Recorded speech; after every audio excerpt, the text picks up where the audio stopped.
Hi, everybody. Welcome to AI TV. I'm the host, Nick Bradshaw. I'm the CEO of the AI Media Group here in South Africa.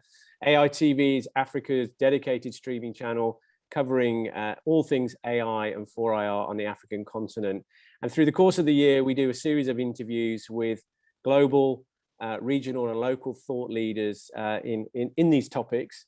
And it gives me great pleasure to welcome another senior member from the UN ITU, Dr Bilel Jamoussi, who's the chief of the study groups department in the ITU Standardization Bureau. So I hope I got that right. Bilel, welcome. You got it. Thank you, Nick.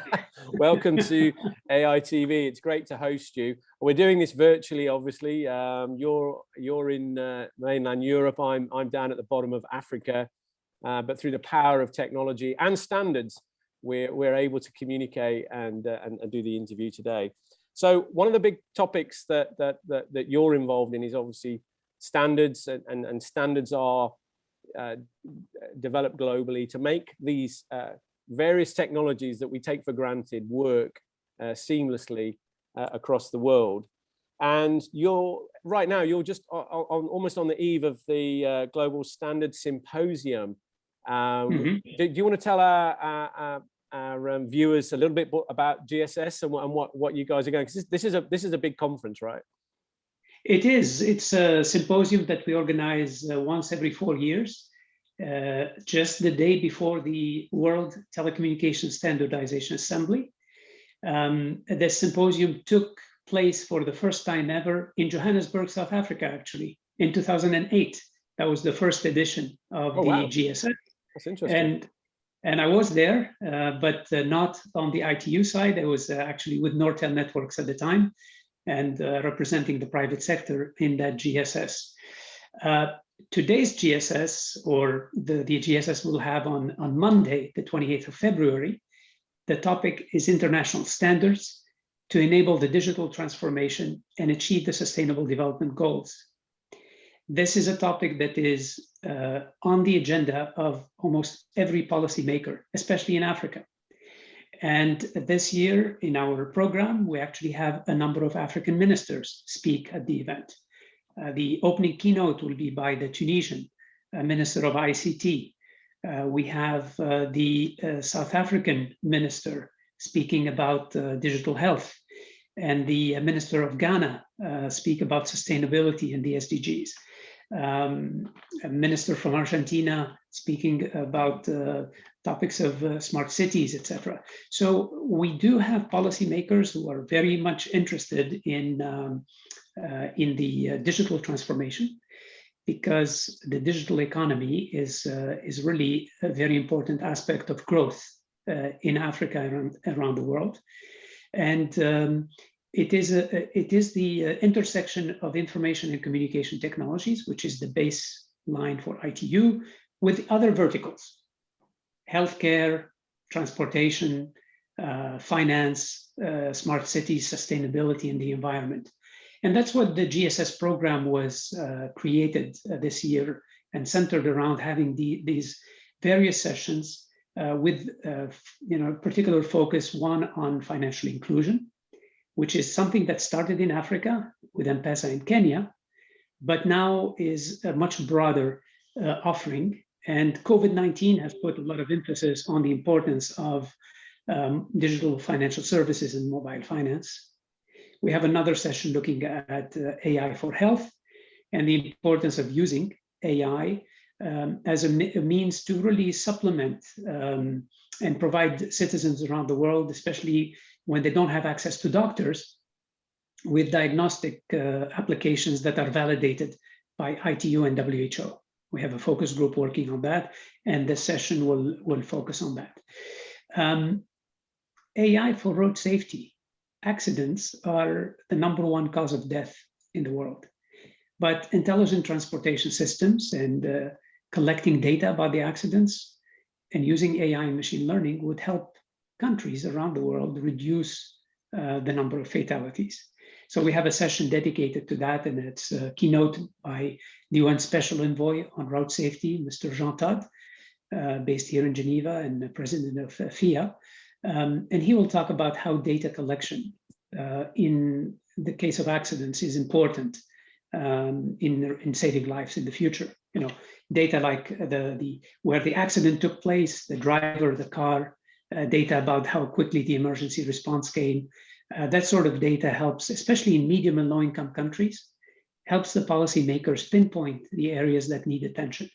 And the data collection process in any sector of the digital transformation is the first thing that needs to be done.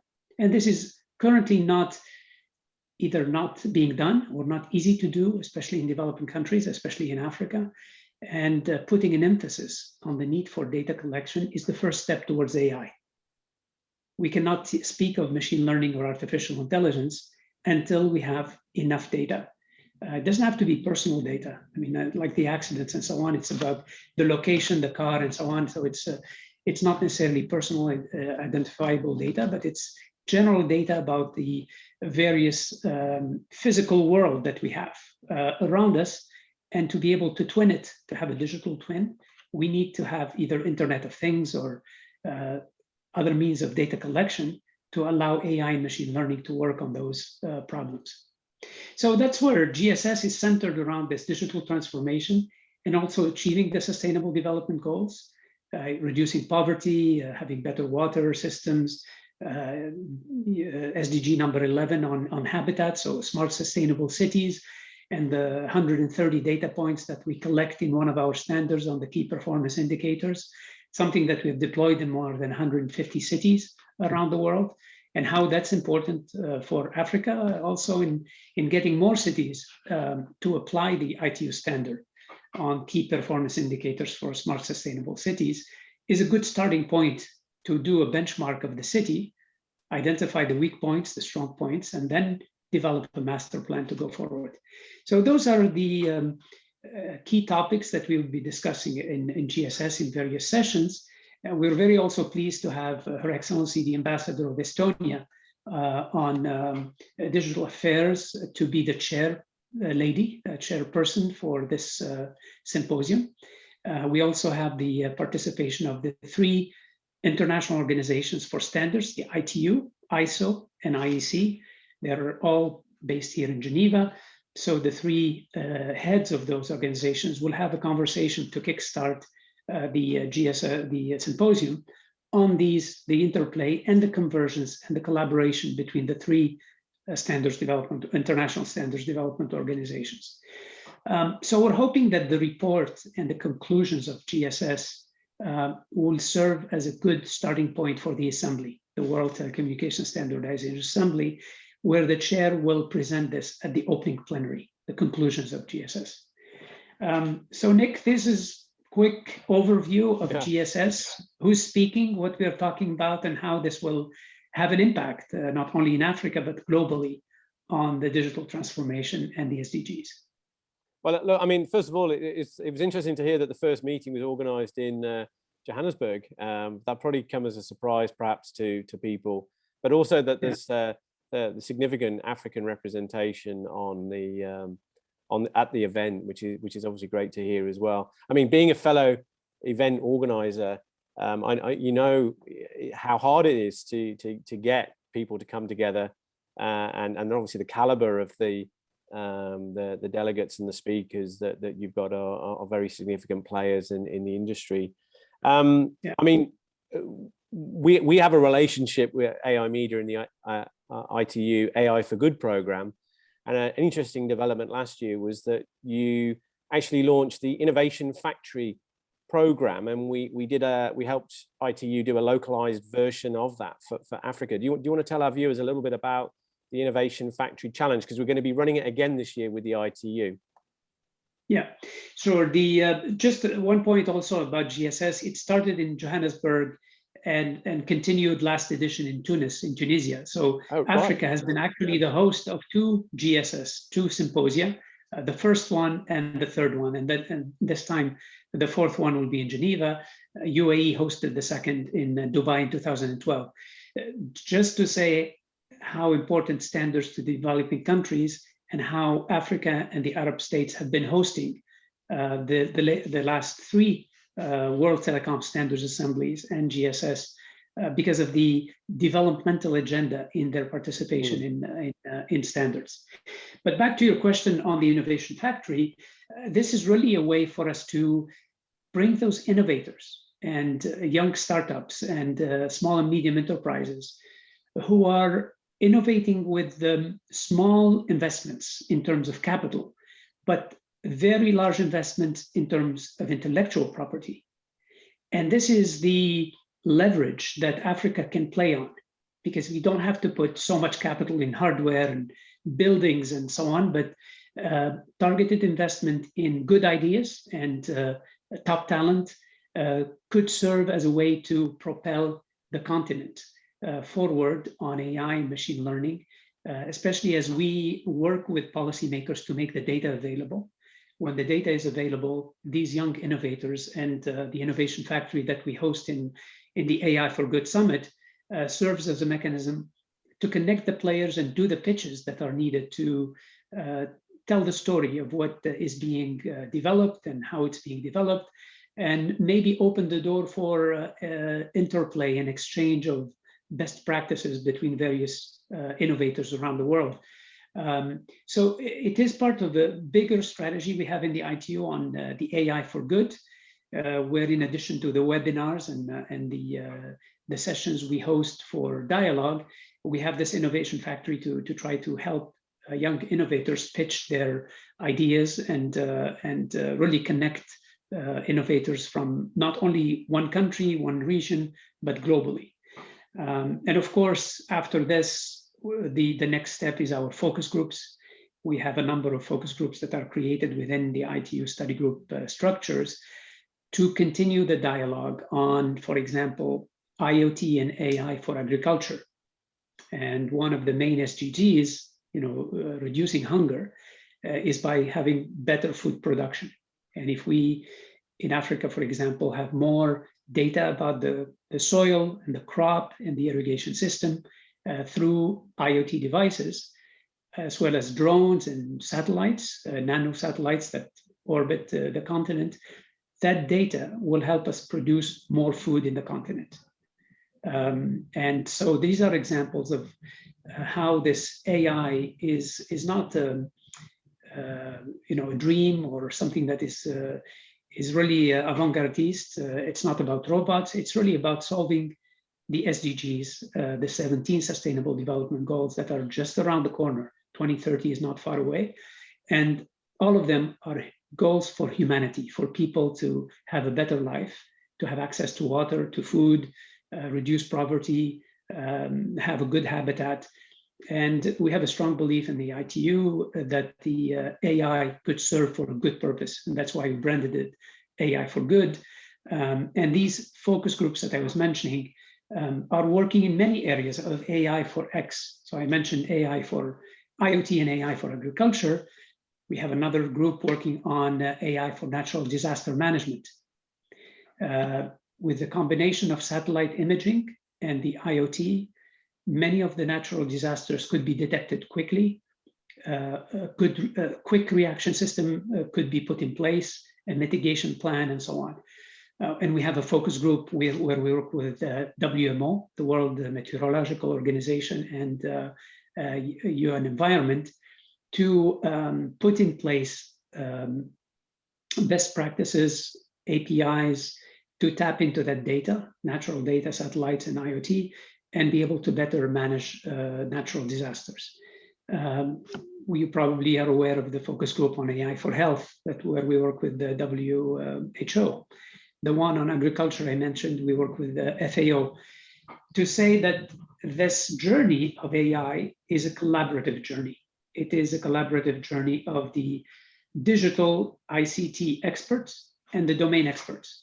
They could be in the financial sector through the banks, could be in transportation with the automotive sector and transportation ministry, or in the case of agriculture with the agriculture ministry and so on. So it is a dialogue between experts and in a way to put this technology, the information and communication technologies, to serve the other verticals and to transform them from a physical world to a digital world, to have this twin, digital twin, which would allow Africa in particular, since we're talking about, in the African context, to be able to leapfrog and really jump from basic connectivity needs to then tap into the digital platforms, the data centers, the data, and the AI and machine learning.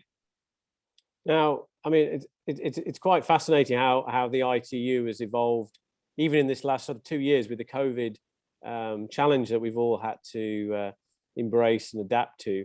Now, there's been quite an exciting development this year, just quite recently, with the launch of the AI for Good neural network. Do you want to tell our viewers a little bit about that?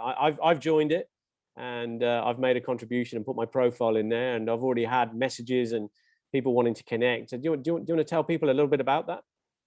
Yeah, I mean, it's yet another platform where we want to connect experts on this journey towards AI. It is a very open platform. It's a collaborative platform. And we continue to take feedback as we, last year we launched the challenge on machine learning 5G, or 2020, 2021. Now the neural network is another platform that allows to have new ideas and new connectivity among the stakeholders globally. And we have, for example, for WTSA, a proposal to look at an AI resolution. Hopefully the membership will find some consensus on the language for that resolution that would allow us to continue to provide activity and work around AI for our membership globally. Now, just to wrap up, Bilel, if we go full circle back to the GSS, I mean, what would be the top 3 kind of global challenges that are really on the top of the agenda for the symposium and the outcomes that you're seeking? I mean, just to kind of give it that kind of global context, what are the 3 big challenges that you're really kind of getting to grips with at this particular symposium? Is there a big theme or some big challenges that you're actually looking at? Yeah, well, I think the first big challenge is to agree on the digital transformation, the standards that are needed for the digital transformation, which is quite diverse. Digital transformation touches on all physical aspects of the world: transportation, banking, healthcare, and so on and so forth. And some of the fundamental standards would be things like the digital ID. You need an identifier, a digital identifier for the citizen to be able to tap into these services. A lot of countries use the telephone number, the mobile phone, as a digital ID. It could be an email address, it could be other means, but could be biometric information. But having a digital ID, and we have a number of standards in the ITU that help authenticate users with strong authentication without a password. So putting some of those standards up, bubbling that up to helping this transformation is important. The other big theme is, how do we connect the standards work to the SDGs? It might seem like a big gap between some technical standards and how do we achieve the SDGs, but it's important through the symposium to show in the various sessions concrete examples on standards that allow us to get closer to achieving the SDGs. I mentioned, for example, the AI for agriculture. One of the SDGs is to reduce hunger. Using IoT and AI in agriculture can help produce more crops with the same resources used to water and soil and so on. And this focus group working on it can show how this can happen. Another one is the inclusive people, including women and the poor in the economy. And digital financial inclusion is another example of standards that were developed to increase trust and security in using mobile finance that will allow women to have microcredits and contribute and participate in the economy.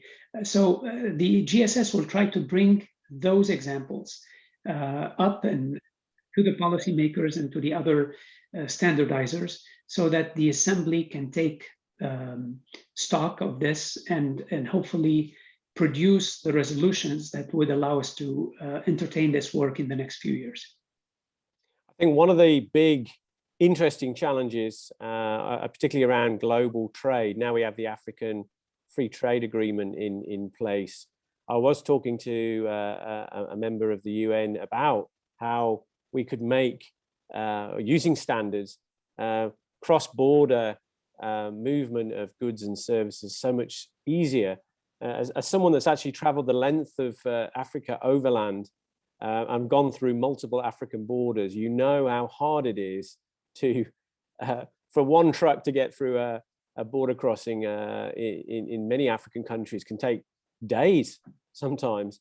And I think if that was a big, grand challenge that we could work on, you know, how could we make trade seamless, not only across the continent, but across the world? And there must be a way in which we can do that, and it will be standards driven.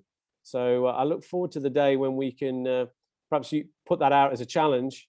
I know that probably people are working on it in your organization and the other agencies, but that could really transform the continent, and it would be underpinned by the very work that you're actually doing in your agency and related partners around the world. So, you know, a lot of people take all of this this stuff for granted, just like electricity and water, mobile phones, telephones, or landlines as they were, and it's people like you that are driving this behind the scenes, and it's great to be able to hear your opinions on where things are going, Bilel. So just want to say thank you very much for joining us on AI TV again, Bilel. I'm sure we'll meet at some point in the future face to face.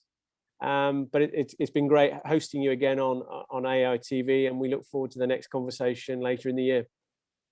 It's been a pleasure, Nick. Thank you very much for having me.